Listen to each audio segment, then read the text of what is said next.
Hey guys, what's up? Zazer here. We're back with another tutorial. This time we're going to be looking at how to vault through windows, or how to efficiently use a window. It's pretty easy stuff. I'm going to go over a lot of the basics with you, and if you want to see something a little bit more advanced, let me know in the comments below, and I can go through a more advanced tutorial on how to use windows more effectively.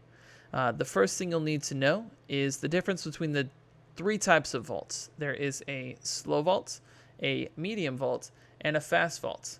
Let's take a look at a slow vault first. I'm going to show you guys a clip of a slow vault, and we can talk about it afterwards.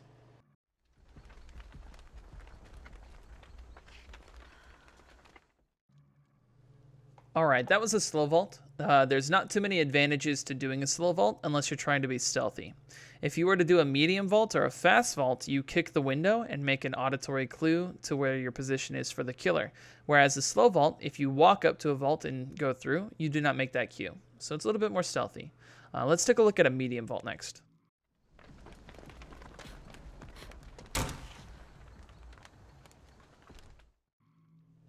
Alright, that was a medium vault. A medium vault happens if you try and sprint through a window, but you hit it at a not 90-degree angle, or nowhere near a 90-degree angle.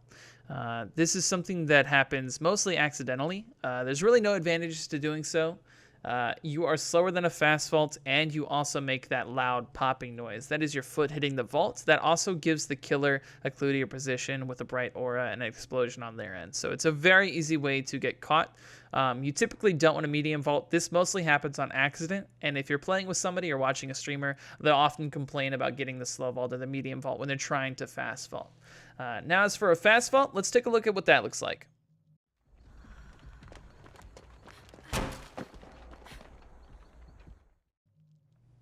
Alright, that was a fast vault. Now you saw me hit that at a perfect angle there. That's exactly 90 degrees and or perpendicular to the window vault we're going for. That's how you want to hit it. Any variations of that, you pretty much won't get the fast vault and you go to a medium vault. Now the advantages to a fast vault are you come out of the other side of the vault sprinting at full speed. That is very good. That is very great for when you're in a chase. Now if you're in a chase and you are coming out of a vault, you're going to want to find another vault or a pallet nearby to play with as well. Going back and forth over the same vault is hard to do in most situations unless you have a really nice wall with you. And if you use the same vault too many times while in a chase with a killer, it gets blocked off. So let me show you what that looks like now.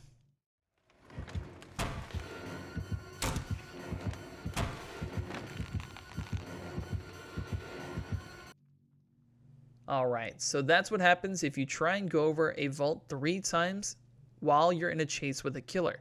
It'll get blocked off by the entity, and that's what those sticks were, and that will not allow me to go through that window again until those sticks go away after a short cooldown period.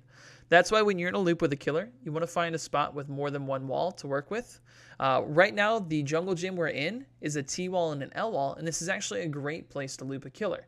If you are jumping through the window and you go around and jump through the next window and the killer follows you, you can run them around for a long time. Let's take a look at a small clip of that.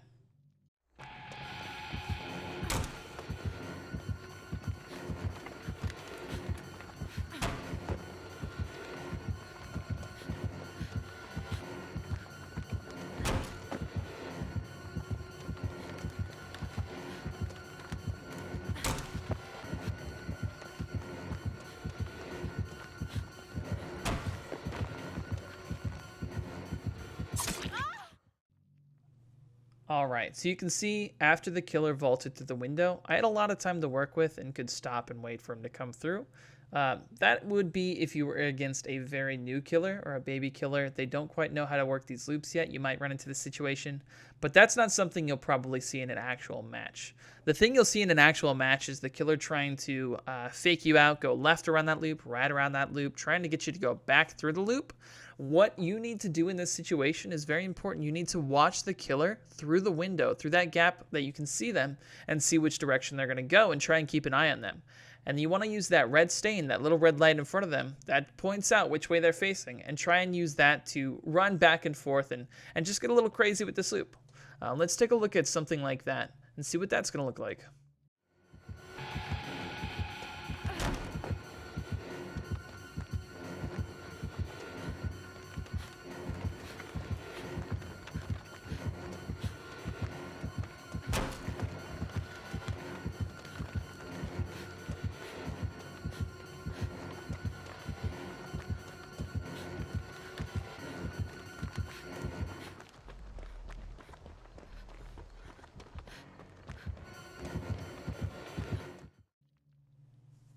So that chase was a little chaotic. It might have been hard to follow what was happening, but basically all I was doing is I was looking for the killer through the window and reacting to their movements and trying to stay opposite of the wall of them. And then if they ever got too close to me, I would jump through a vault and try and gain some more distance. So that's how you typically want to handle these loops. Next up, let's take a look at how a killer can hit you through a window and how far away from the window you need to be. So let's take a look at a clip of that.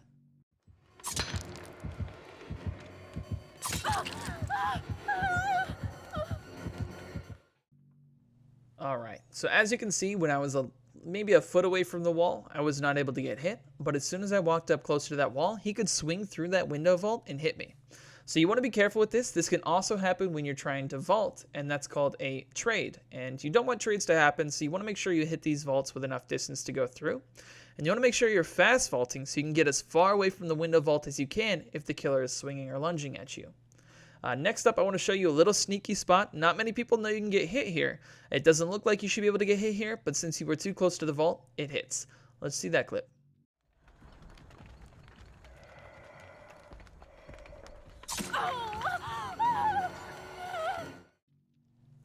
Even though the killer is in that vault and you're off to the side, he can still reach you there. So be careful in that spot, guys. If you jump through a window and try and immediately cut to your left or to your right without getting enough space from the window, you could still get hit through it. So you want to get away from that window before you start cutting left or right, just so you're safe. There's one more thing I want to showcase here. What happens if you try and jump through a window that's not on the ground floor and you fall? Well, in order to see that, we need to switch over to a different map. So we're going to switch over to Lampkin Lane. It's going to be a bit brighter, so I apologize for your eyes now. When you jump through a vault here and you hit the ground afterwards, unless you have the perk Balanced Landing, you're going to be staggered for a second, allowing a killer who's close by to catch up to you on these vaults. So you want to avoid these unless you have a lot of room. Let's see what that looks like.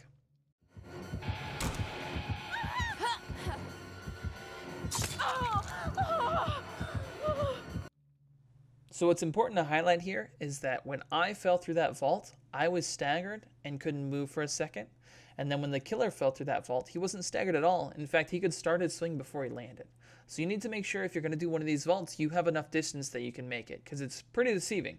Now, one more thing is you can trade here on these two-story vaults, and it's really bad because you feel like you're far enough away from the window vault, but your model isn't. So let's see what that looks like here.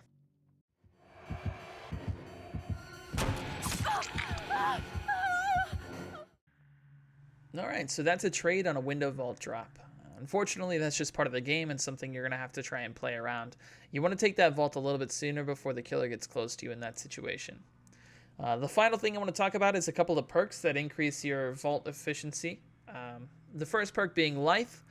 It is the top perk in my diamond wheel you saw throughout this video. Life makes it so that when I'm not exhausted and I'm in a killer chase, when I jump through a window, I get a sprint burst for a short period of time. Another perk I have on here is called Dance With Me. If you're in a chase with a killer and you vault through a window, you no longer leave scratch marks on the ground for a couple of seconds.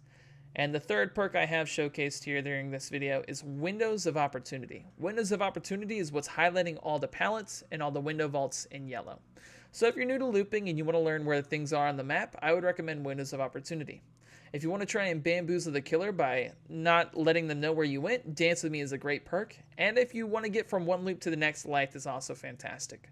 The final perk I have here is called Fixated. That's on the left side of the diamond.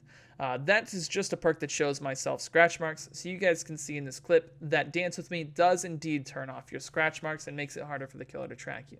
Let's see Life and Dance With Me in effect here.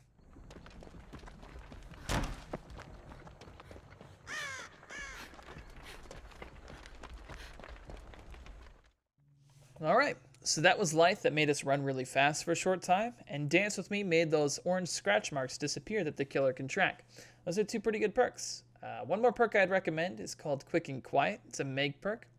When you fast vault, you don't make a sound, and then it goes on cooldown. That is a very, very fun perk for bamboozling killers and just sort of confusing them and not being able to track you.